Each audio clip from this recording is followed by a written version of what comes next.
Oke, geser dikit Mas. Khawatir mulai pada ngehang nih ya ketika mendengar machine learning dan lain sebagainya. Mas, kalau NLP itu adalah psikologi yang bersifat praktis ya, analoginya seperti itu. Nah, kira-kira itu manfaat dari belajar NLP itu apa ya? Kan Nah, tidak itu. semua orang itu perlu belajar psikologi. Mungkin bagi sebagian orang berpikir seperti itu kan? Iya. Nah, justru kebalikan, Mas. Kenapa banyak orang perlu belajar NLP? Karena justru banyak orang itu perlu belajar psikologi. Oke. Jadi psikologi ini kalau dalam pandanganku ya, ini ilmu mungkin salah satu dari sedikit ilmu lah ya, yang diperlukan oleh semua orang gitu ya. Contoh ya, ilmu matematika itu kan bermanfaat. Tapi kan kita nggak seharian pakai matematika kan. Misalnya kita lagi ngobrol sama pasangan suami istri kan, kalau pakai matematika malah repot kan, hitung-hitungan terus gitu kan. Jadi kita kan nggak butuh setiap saat ilmu matematika. Kita ada orang yang ilmunya teknik nuklir gitu kan, nggak sehari-hari dia nggak pakai ilmu teknik nuklir ke anaknya, ke pasangannya. Nah, tapi psikologi itu menariknya bisa dibilang dari bangun tidur sampai tidur lagi ya, saat kita berinteraksi dengan orang itu sebenarnya kita butuh. Nah, problemnya adalah ilmu psikologi yang kompleks tadi itu ya, S1-nya aja 3,5 tahun minimal itu ya nggak mudah diakses untuk orang awam gitu. Nggak mudah diakses. Balik lagi tadi ya, lulusan S1 psikologi itu ngatasi stres juga belum tentu bisa. Pakai ilmunya loh ya. Akhirnya kan tetap pakai coba-coba. Ya ini anak psikologi, stres terus ngatasinya tetap nonton bioskop. Nah, apa gunanya 3 tahun 6 bulan kan? Kan ada banyak teorinya di situ ya. Karena memang tadi tidak praktikal. Nah, justru karena banyak orang butuh psikologi sebenarnya, maka NLP yang tadi ya, psikologi praktis ini malah sangat membantu ya, untuk bisa ya, kalau tadi ya mulai yang paling sederhana adalah mengelola dirinya sendiri ya. Setiap orang yang suka terbawa perasaan itu pasti butuh NLP. Entah bentuk perasaannya adalah males ya, tadi dendam ya, sakit hati, kecewa, atau kebalikannya ya, perasaan senang, bahagia kadang-kadang tidak pada tempatnya ya. Senang di atas penderitaan orang misalnya kan, senang yang tidak pada tempatnya. Itu kan perlu dikelola ya kan. Nah, masa mau ngelola perasaan itu terus harus kuliah dulu psikologi, kan repot ya. Tapi kan ilmunya psikologi itu ya, cara mengelola pikiran perasaan kita itu. Oke, jadi kalau dari jawabannya Mas Teddy, NLP ini diperlukan untuk mereka yang punya perasaan dan butuh mengelola perasaannya. Betul. Mereka yang suka terpengaruh perasaan lah gitu. Oke. Kalau ini kan secara general berarti ya Mas ya, secara umum adalah bisa bantu orang untuk ngelola dirinya, ngelola perasaannya. Kalau contoh konkretnya mungkin itu NLP itu ngebantunya itu persisnya seperti apa ya Mas? Nah, ini contoh sederhana lah ya. Kan kita mungkin ya secara umum orang timur lah mungkin sering banget dapat nasihat tentang supaya hidup tentram itu banyak-banyak cari hikmahnya lah gitu ya. Nah, itu kan kalimat yang kelihatannya sederhana gitu ya. Padahal ya ilmu hikmah itu salah satu ilmu yang cukup advance ya. Nah, pertanyaannya kan ya, ini saya punya kejadian nih ya, handphone saya hilang, sepatu saya hilang ya, kerjaan saya hilang misalnya gitu. Nyari hikmahnya gimana gitu. Ya kan nanti kadang-kadang lama baru. Nah, di NLP itu ada satu framework misalnya namanya framing ya, ini dibahas di buku kita.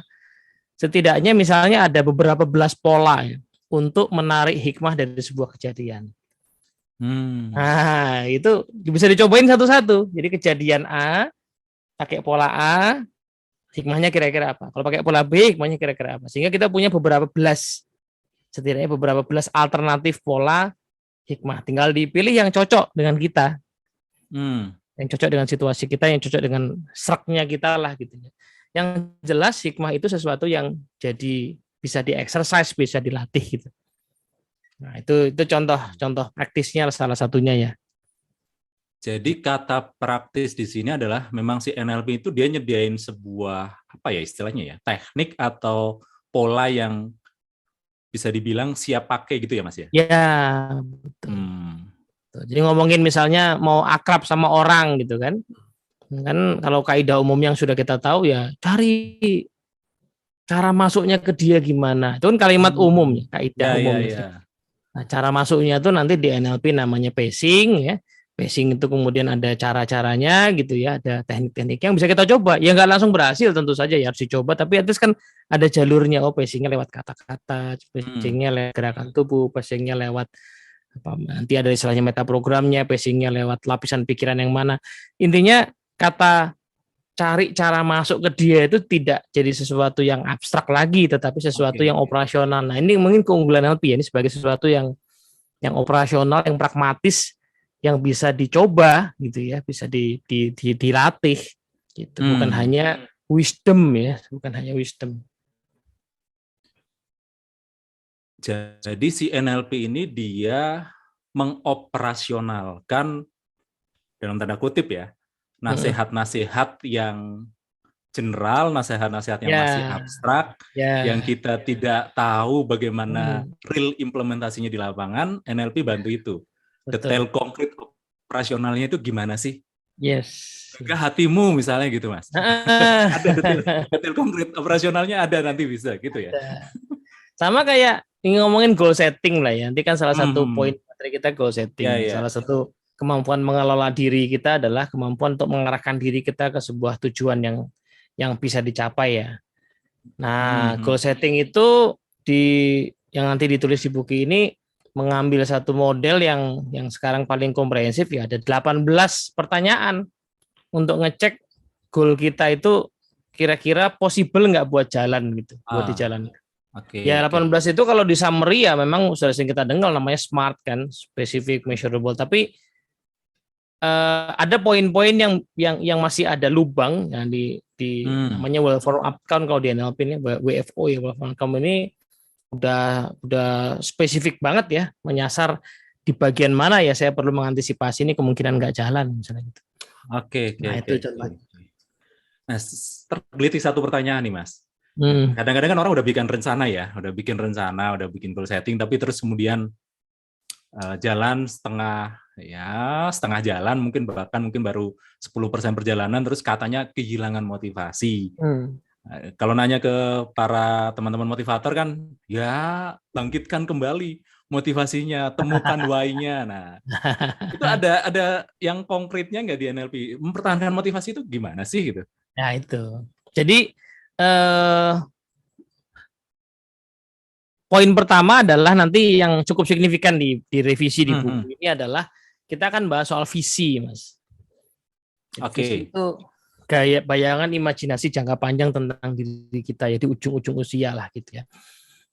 Itu kita bahas itu. Nah, itu sebenarnya yang kalau dipikirkan dengan benar ya, direnungkan dengan benar dan dikunjungi secara teratur ya. Nanti ada daftar pertanyaan yang akan bantu kita dan contoh-contohnya itu memungkinkan kita punya why yang tadi yang cukup strong gitu ya. Kalaupun nggak strong ya bisa direvisi ya, di-update gitu. Karena itu kan program yang kita install dalam diri kita ya. Nah, sehingga balik lagi ya, why itu sesuatu yang operasional, bisa dibuat, bisa di-create. Ya, langkah-langkahnya ada gitu ya. Kalau seandainya dia sudah tidak bermakna ya, kurang kuat, bisa direvisi lagi. Langkah-langkahnya juga ada gitu kan. Nah, itu salah satu poinnya itu. Nah, itu yang gedenya. Yang lebih kecilnya tadi ya, kita bicara goal yang spesifik ya, well formed outcome tadi. Itu ada salah satu pertanyaan yang memang akan ngecek ya. Kadang-kadang kita punya goal itu sebenarnya bukan goal kita, tapi goal sosial ya. Dari masyarakat. Apa yang orang lain anggap itu bagus gitu ya, Mas ya? Iya, goal sosial. Kamu itu seharusnya itu begini, kamu itu. Oke. Nah, kemudian kita ada alat untuk ngeceknya. Ada alat untuk ngeceknya, gitu. Gitu. Well formed outcome nomor 3 nanti ya. Kalau udah beli bukunya ada tuh. Nah, PR tuh ya. Jadi kalau udah buka, nanti bukunya udah nyampe. Insya Allah bulan depan lah ya. Bulan depan bukunya udah nyampe. Cek well formed outcome nomor 3. Nomor 3.